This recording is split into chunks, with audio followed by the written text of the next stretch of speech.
प्रभु श्री राम जब अपनी लीला पूरी करके जा रहे थे तो जितने लोग थे अयोध्या में उतने विमान आए वैकुंठ से सबके लिए। सब लोग अपने अपने विमानों में बैठ गए, ठाकुर जी भी अपने विमान में बैठ गए, सारे राम दरबार के साथ अपने विमान में बैठ के जैसे ही जाने लगे तो ठाकुर जी ने एक बार कहा, भरत जी एक बार अयोध्या का एक चक्कर लगा के आओ, सब जगह प्रणाम करके आओ, देख के आओ कोई रह तो नहीं गया। भरत जी महाराज पूरी अयोध्या का परिक्रमा करने के लिए गए, सब जगह प्रणाम करते हुए जैसे ही सरयू जी के किनारे आए तो एक व्यक्ति बैठा था सरयू जी के बगल में। तो भरत जी बोले, अरे भैया पूरी अयोध्या नगरी वैकुंठ जा रही है ठाकुर जी के साथ, रघुनाथ जी के साथ, तुम यहां क्यों बैठे हो? रोते रोते बोला, मुझे एक भी विमान ले ही नहीं रहा अपने ऊपर। मैं जिस विमान में बैठता हूं तो विमान कहता है इसको उतारो हम तभी उड़ेंगे, इसको लेके नहीं जाएंगे। भरत जी उसको लेकर के राम जी के पास गए, बोले कि सब चले गए हैं, सबके लिए विमान आ गया है लेकिन ये नहीं गया। राम जी बोले, ये कौन है? बोले, ये वही है जिसने हमारी पराम्बा जगदम्बा श्री किशोरी जी सीता जी पर आक्षेप लगाया, उन पर संशय प्रकट किया, ये वही है। राम जी बोले, क्या हुआ? बोले, मैं जिस भी विमान पे बैठता हूं वो विमान उड़ता ही नहीं है, और विमान का चालक बोलता है पहले इसको उतारो तब हम उड़ेंगे, नहीं तो हमारा विमान उड़ेगा नहीं।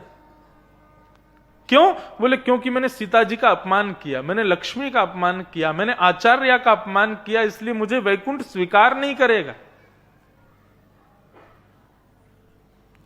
राम जी बोले, एक काम करो, तुम हमारे विमान में बैठ जाओ और हमारे सिंहासन के नीचे छुप के बैठ जाओ, हम लेके चलते हैं तुमको। चढ़ गया विमान में, राम जी के सिंहासन के नीचे छुप के बैठ गया। राम जी का विमान भी नहीं उड़ा तो राम जी ने थोड़े क्रोध भर के देखा उड़ेगा नहीं तो उड़ गया वो राम जी के कोप के कारण। अब एक एक करके विमान प्रवेश कर रहे थे और महाराज 33 करोड़ देवता पुष्प वर्षण कर रहे हैं, शंखनाद हो रहा है, ढोल नगाड़े बजाए जा रहे हैं, अयोध्या वासियों का स्वागत किया जा रहा है। एक एक करके विमान अंदर प्रवेश करते चले गए। जैसे ही राम जी का विमान प्रवेश होने लगा तो वैकुंठ ने अपने द्वारों को बंद कर लिया। भगवान बोले, ये द्वार बंद क्यों हुए? सबके विमान चले गए, प्रमुख विमान आ रहा है, तुमने द्वार बंद कर लिए। तो वैकुंठ प्रकट हो गया और प्रकट होकर के बोला, प्रभु क्षमा करें, पर आचार्य की अवहेलना करने वाला, आचार्य का अपमान करने वाले को वैकुंठ स्वीकार नहीं करता। आपने अपने सिंहासन के नीचे जिसको छुपा रखा है पहले उसको उतार दीजिए, तब द्वार खुलेगा। राम जी बोले, तुमको पता है तुम किससे बात कर रहे हो? साक्षात नारायण हूं मैंने ही वैकुंठ बनाया, मैंने ही सारे लोक बनाए, मेरे द्वारा ही सब निर्मित, ये नियम भी मैंने ही बनाया है कि आचार्य की अवहेलना करने वाले को वैकुंठ नहीं मिलेगा, और तुम मेरे सामने ही इस नियम को लागू कर रहे हो जब मैं जिसको लेके आ रहा हूं तब। वैकुंठ बोला, क्षमा करें, आप भी यदि आचार्य की अवहेलना करने वाले को लाओगे तो वैकुंठ स्वीकार नहीं करेगा। वो व्यक्ति बेचारा सिंहासन से निकल गया नीचे से, बोले, महाराज मुझको वापस पृथ्वी पे ही भेज दो, अब वैकुंठ में तो जगह है नहीं। तो पृथ्वी प्रकट हो गई। बोले, पृथ्वी से आचार्य की अवहेलना करने वाला चला गया, अब पृथ्वी इसको स्वीकार नहीं करेगी, वापस मत भेजना पृथ्वी पर। मतलब आचार्य की अवहेलना, आचार्य गुरुजनों की अवहेलना करने वाला कितना पापी से भी पापी माना जाता है। आप ये देखो, वैकुंठ स्वीकार नहीं कर रहा, अब उसको पृथ्वी भी स्वीकार नहीं कर रही है। भगवान बोले, तुम चिंता मत करो, हम तुमको किसी और लोक में भेज देंगे। हाँ भाई इंद्र, इधर आओ, तुम स्वर्ग के राजा हो ना? बोले, हाँ। एक काम करो, इसको स्वर्ग में ले जाओ, इसको स्वर्ग में रखो। इंद्र बोला, मैं अपना पदवी छोड़ने को तैयार हूं, अपना मुकुट आपके चरणों में रखने को तैयार हूं, इसी वक्त इंद्र की पदवी छोड़ने को तैयार हूं, लेकिन इसको नहीं लेके जाऊंगा, इसने आचार्य की अवहेलना की है। शंकर जी से बोले, आप ले जाओ। बोले, मैं अपने लोकों में भूतों को रख लूंगा, प्रेतों को रख लूंगा, राक्षसों को रख लूंगा, लेकिन इसको नहीं रखूंगा, इसको नहीं स्वीकार करूंगा। सबने मना कर दिया तो अंत में बचे भैंसा पे बैठे थे यमराज जी, नरक के स्वामी। नरक के स्वामी को देख करके वो और जोर से रोने लगा, बोले महाराज यहां तो मत भेजो मुझको। भगवान बोले तुम चिंता मत करो, यमराज अपना ही आदमी है, इसको बोल देंगे तुमको ज्यादा प्रताड़ना नहीं किया करेगा, कुछ कहेगा नहीं, तुमको बढ़िया कमरा नरक में मिल जाएगा, वहां रह लेना। बोले हाँ ऐसी व्यवस्था करवा दो। भगवान ने यमराज को बुलाया, बोले नरक में ले जाओ लेकिन इसको प्रताड़ना मत करना, इसको दंड मत देना, एक बढ़िया कमरा दे देना, वहां रह लेगा ये। यमराज बोले पापी नरक में आते हैं, दोषी नरक में आते हैं, अपराधी नरक में आते हैं, लेकिन आचार्य की अवहेलना करने वाले को तो नरक में भी स्थान नहीं है, इसको मैं स्वीकार नहीं करूंगा। जब सबने अस्वीकार कर दिया तो यहां तक तो बंधुओं ये समझो कि आचार्य भक्त गुरुजन संतों की अवहेलना करने पर कौन सी गति मिलेगी, इसको सुनिश्चित कर लेना। अब दूसरी बात ये कि भगवान फिर राम जी बोले अच्छा तो कोई स्वीकार नहीं करेगा, बोले नहीं हम स्वीकार नहीं करेंगे। राम जी बोले तो ठीक है मैं भी देखता हूं कि कौन स्वीकार नहीं करेगा। तो ठाकुर जी ने भ्रगुटी टेढ़ी करके एक दूसरा वैकुंठ बना दिया और उस वैकुंठ का नियम बना दिया कि जिसको राम जी लाएंगे उसको वो स्वीकार करेगा। और राम जी बोले अब सब रहो यहां वैकुंठ में, स्वर्ग में, नरक में, शिवलोक में, पृथ्वीलोक में, मैं अकेला इसके साथ रहूंगा उस लोक में। और उसको लेकर के जब जाने लगे उस लोक में, तब स्वयं सीता जी प्रकट हो गई और सीता जी बोली प्रभु आपको यह करने की जरूरत नहीं है, आचार्य अवहेलना से मुक्ति मिल सकती है। कैसे? जिस आचार्य की अवहेलना हो गई, जिस आचार्य का अपमान हो गया, उसके चरणों में झुक करके यदि प्रणाम करके क्षमा मांग लें और आचार्य दोनों हाथों से यदि आशीर्वाद देख के क्षमा कर दे तो वो व्यक्ति फिर क्षमा का पात्र हो जाता है। लाओ इस बालक को इधर लाओ। जैसे ही वो बालक सीता जी के सामने गया, उसने प्रणाम किया, सीता जी ने दोनों हाथों से कहा मैंने तुमको क्षमा किया, अब अपराध मत करना। इतना कहते ही वैकुंठ के द्वार खुल गए और श्री राम जी का विमान भी भीतर प्रवेश कर गया। ये बात मैंने क्यों बताई? ठाकुर जी की दयालुता बताने के लिए, ठाकुर जी की कृपालुता। वो आचार्य अवहेलना करने वाले को भी वैकुंठ ले जाने के लिए जिद कर रहे हैं। कितने दयालु हैं ठाकुर जी, कितने कृपालु हैं। भगवान ने पूतना को सदगति प्रदान करी। भगवान धीरे धीरे अब 3 महीना के है गए। 3 महीना के भय तो आज ठाकुर जी ने पहली बार करवट बदली, तो करवट उत्सव मनाया गया। सक्टासुर का वध ठाकुर जी ने 3 महीने की उम्र में किया। ठाकुर जी 1 वर्ष के है गए धीरे धीरे, और जैसे ही 1 वर्ष के भय अभी तक नामकरण संस्कार ठाकुर जी को नाय भयो, तो श्री गर्गाचार्य जी महाराज आए और गर्गाचार्य जी महाराज ने ठाकुर जी का नामकरण संस्कार किया। नामकरण संस्कार कैसे किया? आसन वर्णास्त्रयो ह्यासन गुह्यतानुगम तनु शुक्ले रक्तस्तथा पीत इदानीं कृष्णतां गतः। मैया आपके इस बालक के बहुत सारे नाम हैं, परंतु ये बालक कभी पीत वर्ण का हुआ, कभी श्वेत वर्ण का हुआ, कभी रक्त वर्ण का हुआ। इस बार ये बालक कृष्ण वर्ण का, कृष्ण मतलब काला, क्योंकि आपका ये बालक कृष्ण वर्ण का है, इसलिए मैं इसका नाम कृष्ण रखता हूं। बंधु कृष्ण मतलब काला भी नहीं होता। काला कृष्ण रंग का यदि आप मुझसे अर्थ पूछो तो क्या है? होली में जितने भी रंग मिले ना दुकान में, सबको मंगा लेना और सारे रंगों को मिला करके सबको घोल देना। सारे रंगों को घोल के जो वर्ण निकल के आएगा वही है कृष्ण वर्ण। मतलब विश्व में जितने रंग हैं उन सब रंगों का तत्व जब एक होता है तब कृष्ण रंग प्रकट होता। ना ही काला और ना ही सांवला, ना ही नीला, सबका मिक्सचर है कृष्ण वर्ण। अद्भुत ही है ठाकुर जी। तो ठाकुर जी का नाम क्या रखा गया? इदानीं कृष्णतां गतः। आपके इस बालक का नाम मैं कृष्ण रखता हूं। भगवान का नाम कृष्ण रखा गया। अब ठाकुर जी 1 साल के हो गए, 2 दतुइयां निकल आई हैं ठाकुर जी के, और धीरे धीरे खंबा पकड़ करके ठाकुर जी खड़े हो जाते हैं। मैया करताल बजाती है और करताल सुनकर के ठाकुर जी अपनी कमर हिला हिला करके नृत्य करते हैं। ब्रह्मा आदि देवता आकाश से देख करके ठाकुर जी को वंदन करते हैं। पूरे विश्व को चलाने वाला चलना सीख रहा है, पूरे विश्व को बुलवाने वाला आज बोलना सीख रहा है, पूरे विश्व को 84 लाख योनियों में नचाने वाला आज नाच रहा है। यशोदा मैया करताल बजा रही हैं और यशोदा मैया की करताल सुनकर के नन्हे से बाल कृष्ण अपने स्थान पर ही नृत्य कर रहे हैं, चंद्र सखी स्वरूप का वर्णन कर रहे हैं। ओ नाचे नंद लाल नचावे हरि की मैया, नाचे नंद लाल नचावे हरि की मैया, नाचे नंद लाल नचावे हरि की मैया, नाचे नंद लाल नचावे हरि की मैया, नचावे हरि की मैया, नचावे प्रभु की मैया, नचावे हरि की मैया, नचावे हरि की मैया, नचावे हरि की मैया, नचावे हरि की मैया, नचावे हरि की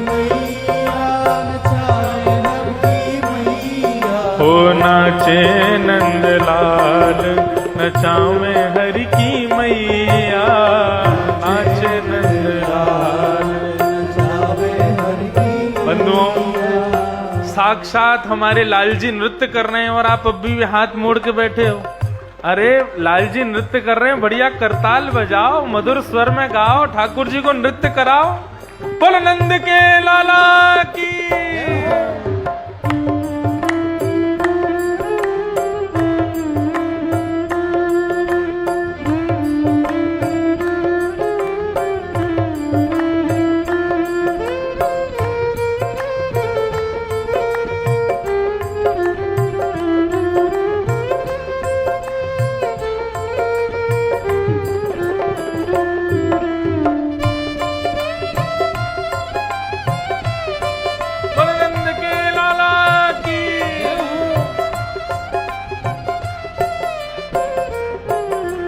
नाचे नंद लाल नचावे हरि की मैया, नाचे नंद लाल नचावे हरि की मैया, ओ रुनक झुनक पग नूपुर बाजे, रुनक झुनक पग नूपुर बाजे, रुनक झुनक पग नूपुर बाजे, रुनक झुनक पग नूपुर बाजे, ओ ठुमक ठुमक पग हरे रे कन्हैया, ठुमक ठुमक पग हरे रे कन्हैया, ओ नाचे नंद लाल नचावे हरि की मैया, नाचे नंद लाल नचावे हरि की।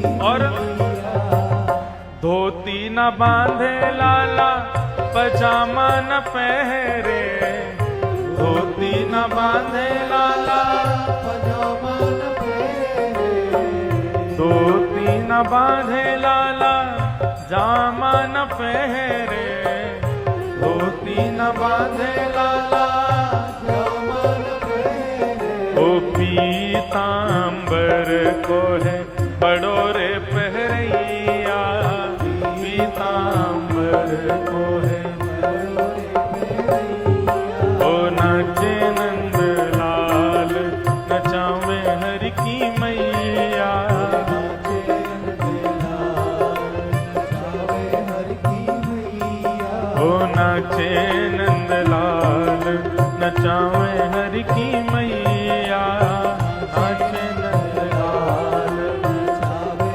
हरि की मैया। और टोपी न पहरे लाला साफा न बांधे, टोपी न पहरे लाला साफा न बांधे, टोपी न पहरे लाला पगड़ी न बांधे, टोपी न पहरे लाला पगड़ी न बांधे, तो मोर मुकुट को है बड़ोरे पहरैया,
पीवे लाला, दही हूँ न खावे, दूध न पीवे लाला, दूध न पीवे लाला, दही हूँ न खावे, दूध न पीवे लाला, दूध भी ना पीवे, दही हूँ ना खामे, तो फिर का खामे? ओ माखन मिश्री को बड़ो रे खवैया, माखन मिश्री को बड़ो रे खवैया, नाचे नंद लाल नचावे हर की मैया, नाचे नंद लाल नचावे हर की मैया, ओ नाचे नंद लाल नचावे हर की मैया,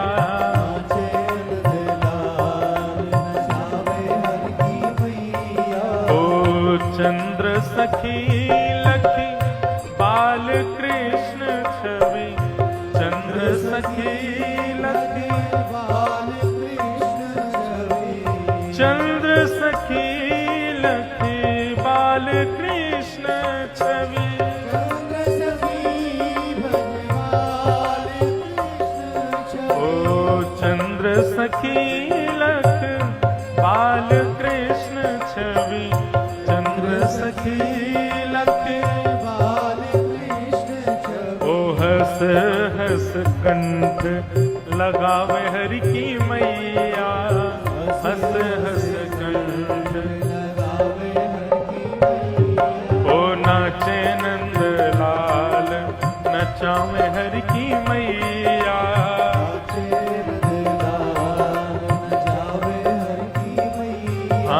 नाचे नंद लाल नचावे हरि की मैया,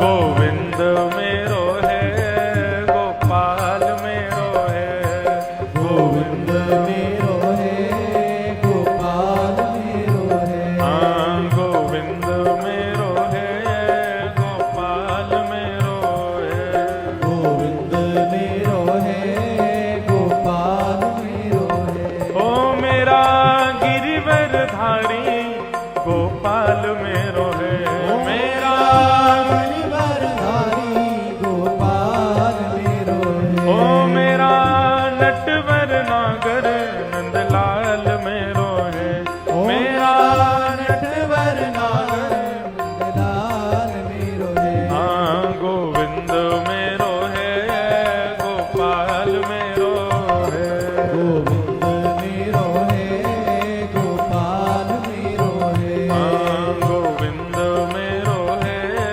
गोपाल मेरो है, गोविंद मेरो है, गोपाल मेरो है, हे मेरा बांके बिहारी नंदलाल मेरो है, मेरा बांके बिहारी नंदलाल मेरो है, मेरा बांके बिहारी नंदलाल मेरो है, मेरा बांके बिहारी नंदलाल मेरो है, मेरा कुंज बिहारी गोपाल मेरो है, मेरा कुंज बिहारी गोपाल मेरो है, मेरा गिरिवर धारी नंदलाल मेरो है, मेरा गिरिवर धारी नंदलाल मेरो है, हे गोविंद मेरो है, गोपाल मेरो है, गोविंद मेरो है, गोपाल मेरो है, हाँ गोविंद मेरो है, गोपाल मेरो है, गोविंद मेरो है, और नंद के लाला की जय। ऐसा नृत्य कर रहे हैं ठाकुर जी, सब गोकुल के नागर नागरी आकर के ठाकुर जी की या मधुर स्वरूप को दर्शन कर रहे हैं। बाल लीला गोपाल की सबको अति भावे। ठाकुर जी धीरे धीरे और बड़े होने लगे और अब 3 वर्ष के है गए।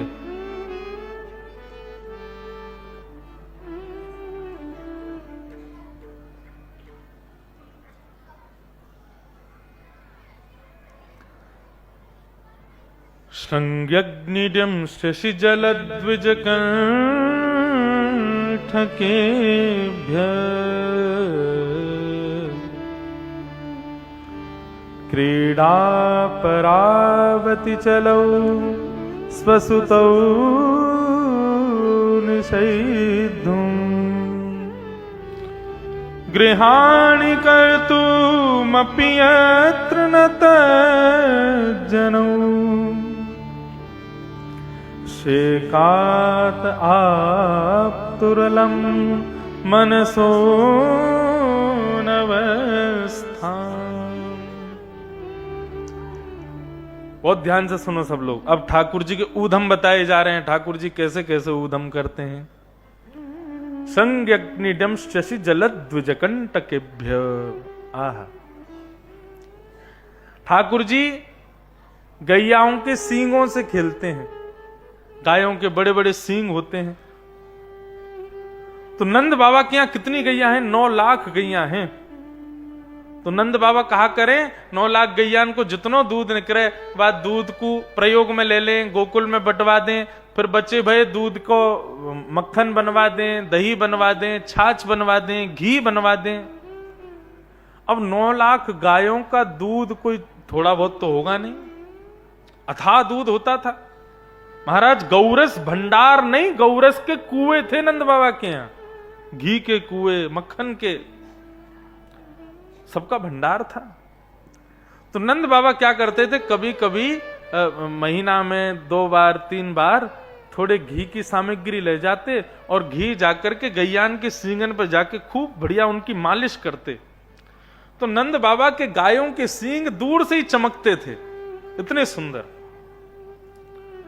और लाला कहा करें, लाला चल करके जामे वहीं, और बैठी भई गैया जो अभी भूसो खा करके अभी वाकू चबाए रही है, प्रेम से बैठी भई है, लाल जी जाते हैं और जाकर के उसके एक सींग को पकड़ लेते हैं और सींग को पकड़ करके वो गैया को हिलाने लगते हैं। अब बैठी भई गैया है, उसके सींग नीचे हैं, तो ठाकुर जी पकड़ लेते हैं। अब थोड़ी बहुत देर तो ठाकुर जी उसके सींग पकड़ के हिलाते रहते हैं, जब तक तो वो कुछ नहीं कहती।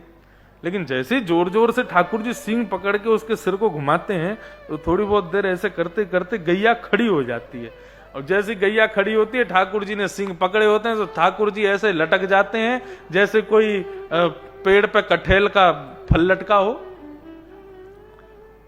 अब तो एक तरफ लटके हुए ठाकुर जी, अब गैयाओं के सींगों में लगा है घी, और घी की वजह से हाथ चीकने हो जाते हैं, तो फिसलते हैं हाथ। तब ठाकुर जी का जब जोर छूटने लगता है, तब चिल्लाते हैं, अरे मैया जल्दी आइयो, मैया मोकू बचाइयो, गैया मोकू मार रही है। गैया भी बड़ी चतुर, गैया भी दूर से देख ले, जहां गोबर को ढेर होवे वहीं ले जाकर के जोर से झटके से ठाकुर जी गोबर में जाके गिर जावे। मैया आके के लाला मुकू तो ऐसा लगे तू पूर्व जन्म को सूकर दिखे, कितनों नवाए लो, कितनों श्रृंगार कर लो, या गोबर में आके खेले। ठाकुर जी मनी मन मुस्कुरा रहे हैं, मैया सही कह रही है, मैं पहले बराह बन करके आ चुका हूं, सूकर का रूप तो मैंने धारण किया ही है। ऐसी लीला करें। अग्नि चूल्हे में रोटी बनाती है यशोदा मैया, तो जैसी चूल्हा में रोटी बनावेगी तो बलराम से किसी बात पर लड़ लेते हैं ठाकुर जी, और फिर जैसे ही बलराम कुछ कहते हैं तो ठाकुर जी चूल्हा में जलते भय लकड़ी निकाल के और फिर बलराम के पीछे भागते हैं, अग्नि से खेलते हैं। द्यमष्टि, ये तो इतना विचित्र है। ठाकुर जी क्या करते हैं, गली मोहल्ले में डोलने वाले सूकर कुकर, कुत्ता बिल्ली आ जाते हैं ना गलियों में, तो ठाकुर जी क्या करते हैं, चौकड़ी मार के उसके पीछे भागते हैं, उसको पकड़ लेते हैं और पकड़ के फिर उसका मुंह खोलते हैं, और मुंह खोल के फिर उसके दांत गिनते हैं, इसके कितने दांत हैं, और फिर अपने गिनते हैं मेरे कितने दांत हैं। अब छोटे हैं तो ठाकुर जी के 2-4 ही दांत निकले हैं अभी।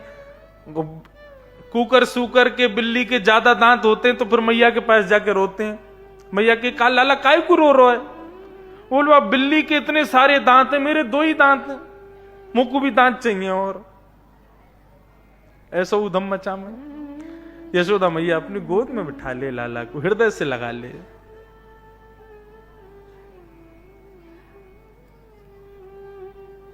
श्रृंगी, अग्नि, द्यमष्टि, जल, जल में कूद जाते हैं, और जल में जब कूद जाते हैं फिर ऐसा नाटक करते हैं जैसे डूब रहे हो। फिर मैया से, मैया बचाइयो मैं डूब रहा हूं, मैया मुंह को बचा मैं डूब रहा हूं। जैसे मैया आती है, पकड़ती है, लाला को निकालने के लिए बाहर करती है, तो दोनों हाथ से मैया को पकड़ के मैया को भी खींच लेते हैं, उनको भी धक्का दे देते हैं। मैया के इतनो ऊधम मचावे, इतनो ऊधम मचावे, ऐसी बड़ी बूढ़ी तेरी मैया बाकू ऐसे फेंके यमुना जल में। ना मैया मैं तो यहाँ मारे तो को फेंक रो कि तू मुँह को गोद में लेना तो तुम्हें तो दुर्गंध आवे, मुंह लगे तू नहावे ना, हमारे तू को नवा रहो। ऐसे ऊधम मचाओ। श्रृंगी, अग्नि, द्यमष्टि, जल, द्विज। महाराज जब ब्राह्मण निकलते हैं गोकुल में, नंद भवन के सामने से वेद पाठी ब्राह्मण अपने ग्रंथों को लेकर के, खड़ाऊं पहन करके, तिलक त्रिपुंड लगा करके, और जब नंद भवन के आगे से निकलते हैं तो ठाकुर जी अटारी पर चढ़ करके उन ब्राह्मणों को देखते हैं, और ब्राह्मणों की लंबी लंबी चोटियां देख करके ठाकुर जी अपनी छोटी सी चोटी घुमाते हैं।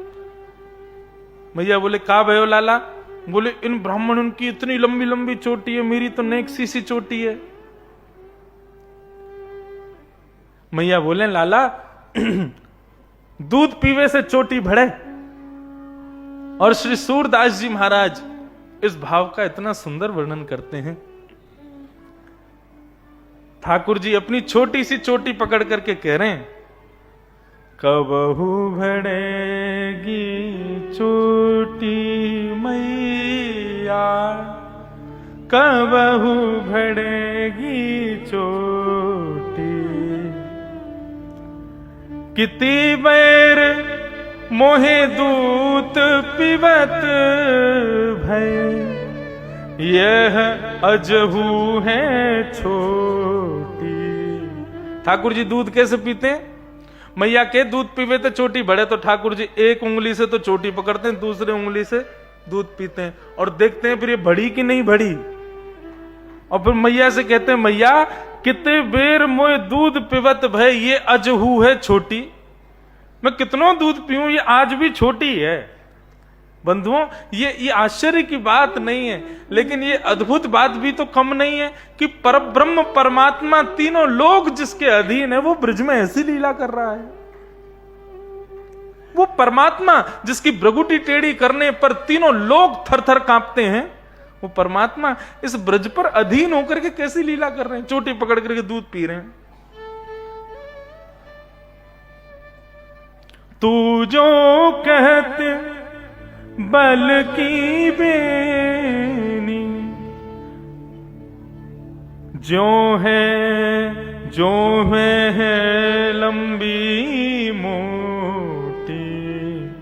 मैया तुम मुझसे कहती रही कि तू दूध पिए कर, तेरी चोटी लंबी है जाएगी। तूने बलराम जी की चोटी देखी है? बलभद्र भैया की चोटी देखी? वहां की चोटी कैसी है? लंबी भी है और मोटी भी है, और मेरी छोटी सी है। और ठाकुर जी इसी बात पर रो रहे हैं। सूरदास जी अपने वाणी में वर्णन कर रहे हैं ठाकुर जी के रूप का। काढ़त गुईहत नावत जे हूं, नागन सी भुई लोटी। आहा, ब्रज भाषा के शब्द हैं। ठाकुर जी कह रहे हैं, अच्छा देखो, जो चोटी नहीं रखी ना जिसने, वो ठाकुर जी के दर्द को नहीं समझ पाएगा। जब चोटी नई रखते हैं ना, तो पहले 1-2 साल तक तो ये बंधने में ही नहीं आती है। इसको कितना भी काढ़ो, कितना भी इसको सुंदर करते रहो, ये ऐसी नागिन की तरह बनी रहती है पीछे। जिन्होंने चोटी रखी है उनको शुरुआती समय की याद होगी। तो ठाकुर जी वही कह रहे हैं, या को कितनों भी काढ़ूं, या को कितनों भी गोहलाऊं, ये फिरो नागिन की तरह ऐसी लपटी रहे मेरे पीछे। ये बड़ी कब होगी मैया? काचो दूध पियावत पच पच, देत न माखन रोटी। मैया मुझे तो लगे मेरी जो चोटी छोटी रह गई ना, या में दोष तेरो है। मैया बोली मेरो का दोष? बोले या मारे तेरो दोष है कि तू मुंह को कच्चो कच्चो दूध पिवावे, मक्खन रोटी ना खवावे। या मारी मेरी चोटी छोटी रह गई है, मुंह को मक्खन रोटी खवाए कर। सूरदास त्रिभुवन मन मोहन, हरिहल धर की जोटी। कबहू भड़ेगी चोटी मैया मेरी, कबहू भड़ेगी चोटी।